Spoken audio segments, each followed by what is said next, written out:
In this video, we are going to talk about average and instantaneous rate of change in terms of the difference quotient. So first, let's review average rate of change and instantaneous rate of change using this function.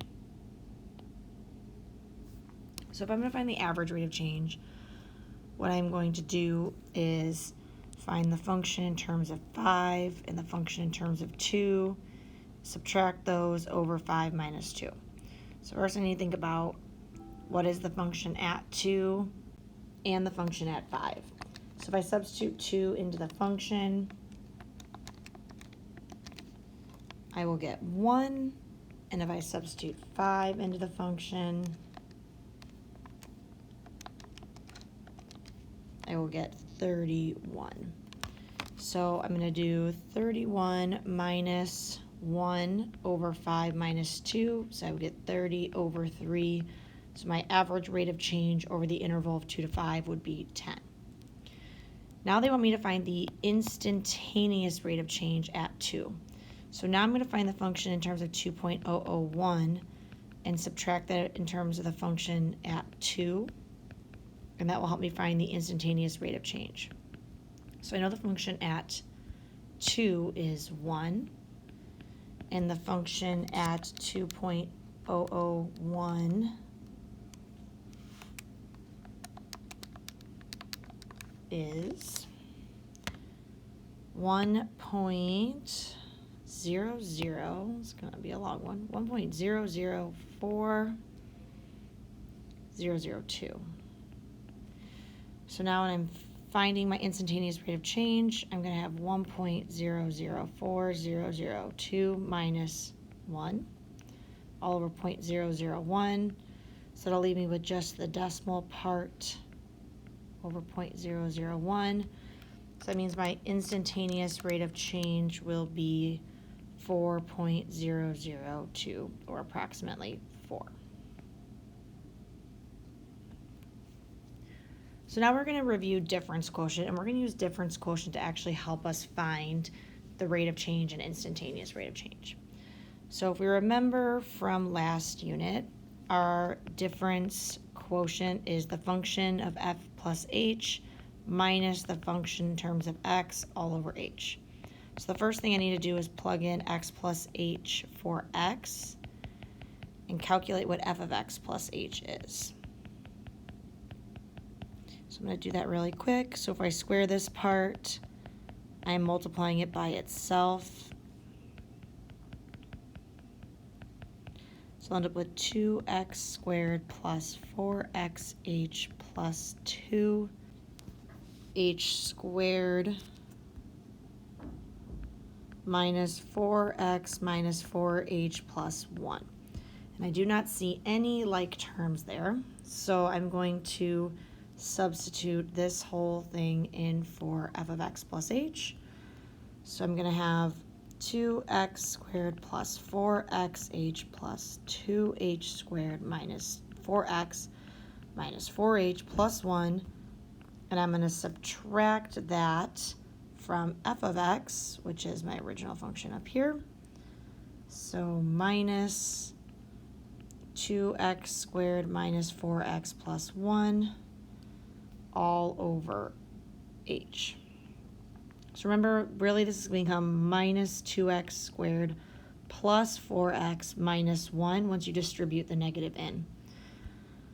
So what are some things that will simplify? 2x squared will simplify with negative 2x squared, negative 4x will simplify with positive 4x, and positive 1 will simplify with negative 1. So I'll be left with 4xh plus 2h squared minus 4h all over h. Now these have a GCF of 2 and h actually, but I'm really just worried about factoring out an h. So my simplified form will be 4x plus 2h minus 4. Now we're going to use the difference quotient to calculate the average rate of change from 2 to 5. So x is 2, and that means if x is at 2, the difference between 2 and 5, so my h is 3. So we think about how we did difference quotient. If this is x and this is x plus h, and this is 2 and this is 5, this h difference would be 3. So that's where we get the 3 from. So now I'm going to use my difference quotient that I just found. I am going to take 2 and plug it in for x, and take 3 and plug it in for h. So I'm going to have 4 times 2 plus 2 times 3 minus 4. So that would be 8 plus 6 minus 4, so that would be 10. Which, if you notice, it's exactly what we got in the first one up here. So now that I have the difference quotient, I can also calculate the instantaneous rate of change. So if x is 2, that means h is the difference between 2 and 2.001, so h is going to be 0.001. So again, I have 4x plus 2h minus 4, and I'm going to put in 2 for x and 0.001 for h.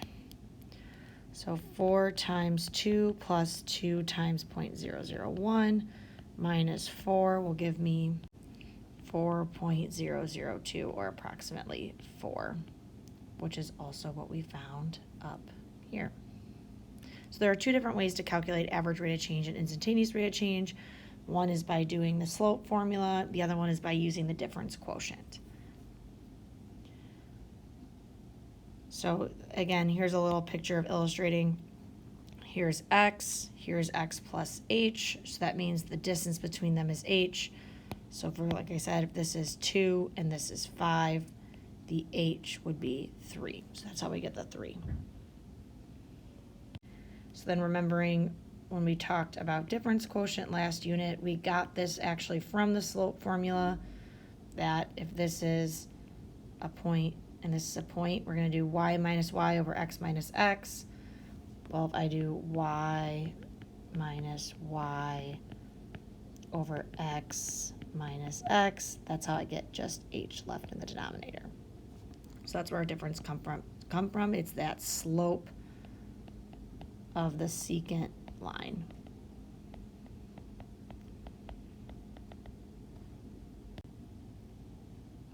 So we talk about a secant line, we talk about average rate of change, when we talk about instantaneous rate of change, we talk about a tangent line.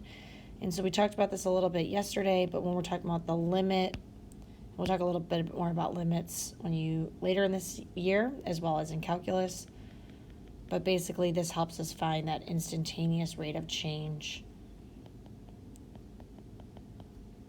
using that tangent slope. So we're looking to see what happens as h approaches 0. So we want h to approach 0. But our denominator cannot equal 0, because we know that would make it undefined. So that's why we set h to be this 0.001, because that's very, very close to 0. All right, let's go through a full example of using our difference quotient. So first they want us to find the difference quotient. So again, f of x plus h minus fx all over h. So first I need to find the function in terms of x plus h. This one's a little bit simpler. Just be careful that you distribute that negative through appropriately. So I should get negative x squared minus 2xh minus h squared, and I'm just going to put the plus 8 at the end. You could also leave the 8 at the beginning. So then I'm going to have negative x squared minus 2xh minus h squared plus 8 minus our original function all over h. Again, once I distribute this negative through, I'll have negative 8 plus x squared. So when I go to simplify, my x squareds will simplify and my 8s will simplify. So I'll be left with negative 2xh minus h squared all over h. I can divide an h out of each piece, so I'll end up with negative 2x minus h. So now if I'm going to use the difference quotient to find the average rate of change between these 2 points, I need to also think about what my h is. So if my first x is -2, the distance between my x's would be 4. So if I use -2x minus h, I'm going to use this x as my x, and I'm going to use h as 4. So I'm going to have -2 times -2 minus 4. So I'm actually going to get 0. So actually at from -2 to 2, the average rate of change is 0. Now if I'm going to find that instantaneous rate of change, my h is that 0.001. So if I use -2x minus h, I'm going to have -2 times -2 minus 0.001. I'm going to get 3.999. So essentially my instantaneous rate of change at -2 would be 4. Now mine says sketch the graph. I know yours is already sketched, so let's take a look at what this graph would look like. So if I'm thinking about what f of x equals 8 minus x squared is really -x squared plus 8. So I'm really starting at 8 and then having a down slope and opening down. So my graph would look something like this. Now if I want to find the average rate of change at -2, so here's -2, here would be that tangent line for when the average rate of change is 4. And then when my average rate of change was 0,